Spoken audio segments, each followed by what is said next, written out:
If you've ever wanted to make your team's Confluence pages clearer, more helpful, or just a little nicer to look at, you're in the right place.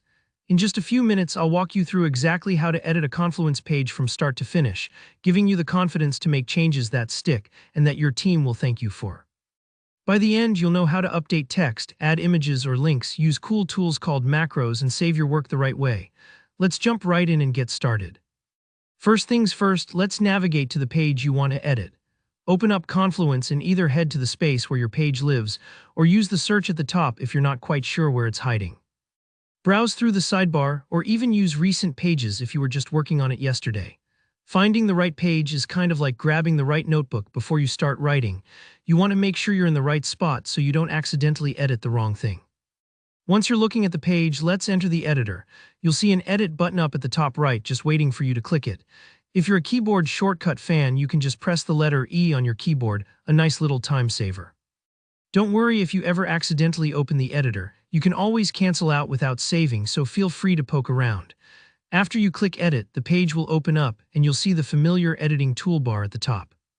Now you're ready to make your edits. If you need to fix a typo, update some info, or reword a section, just select the text and start typing, deleting, or formatting as needed. The toolbar at the top is your friend here. Use it to bold or italicize words, add bullet points for lists, or even make headings pop out. Formatting is not just about making things pretty, it's about making important points stand out so your teammates can scan and understand things faster, a bit like highlighting text in a textbook. Next, let's talk about adding new content.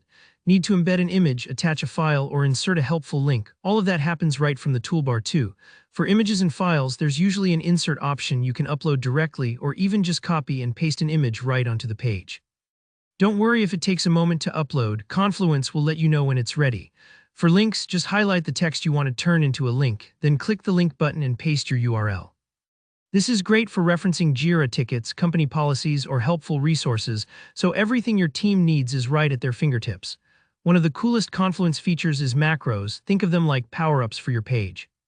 Just type a / and you'll see a whole menu of tools pop up. Want a table of contents that updates itself, or an info panel to highlight key details? Search for those and click to add them. It might feel a little overwhelming at first, but just try them out.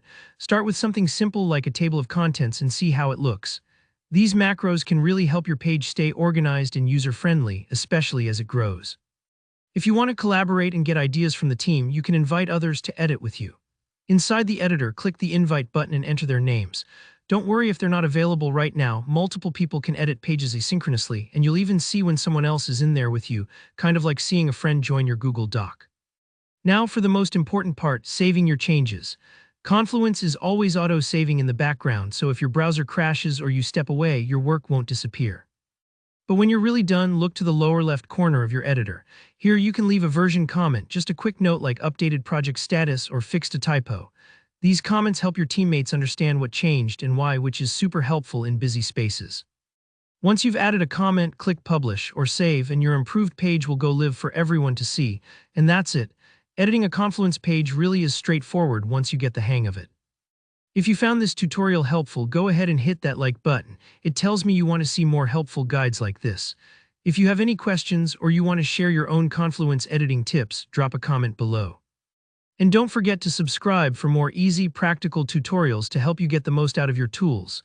Thanks for watching and happy editing.